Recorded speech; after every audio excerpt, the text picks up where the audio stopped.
Being an engineer was actually a great background for working in the business world. I kind of came here as a math and science guy, chose the engineering department. To be honest, realized about halfway through my experience at Princeton I was probably not going to actually be an engineer post-graduation, but in particular the basic engineering degree that was offered at Princeton was kind of a pre-MBA type of an experience.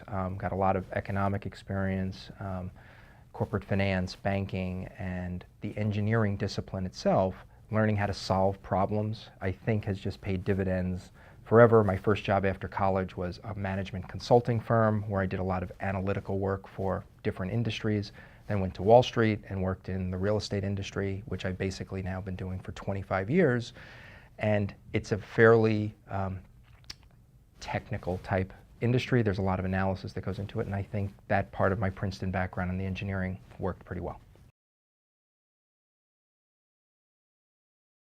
The one thing that I guess I regret in my career, I loved Princeton. I had a lot of good friends, but I probably at times lost track of some of the people that were not necessarily my best friends, because I think Princeton does a good job of keeping everybody together, but networking and meeting as many people as you can and being out there. I think it's easy to be good in the books. It's good to be an analytical guy, which I am. I think taking the time to develop relationships deeper, especially as you get 10 years out, 20 years out, 30 years out, I think relationships end up being the thing that as the world changes and we go through up economies, down economies, you can fall back on those relationships. And especially right now these days, I think that I would have spent more time with my professors, a little bit more time with even post-graduating Princeton. I think I didn't go to business school. I think going to business school, I didn't need to. I got a great job on Wall Street, but had I gone, I would have built another set of relationships that I think longer term would have paid some real dividends.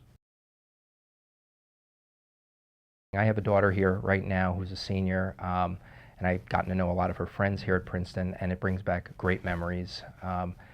It also makes me realize that the students today are far more advanced and far more mature than I think we were. I can't believe I'm coming up on my 30-year reunion. I think the kids are more well-rounded. I think the focus on languages and foreign experience, I think, has broadened their perspectives on things, and that is a major factor going forward just as we look at the world around us. I think while the United States is still, I believe, the center of everything, there's a lot going on in Asia, Europe, Africa that I think the students here are more focused on those type of opportunities, and I think that'll help them going forward.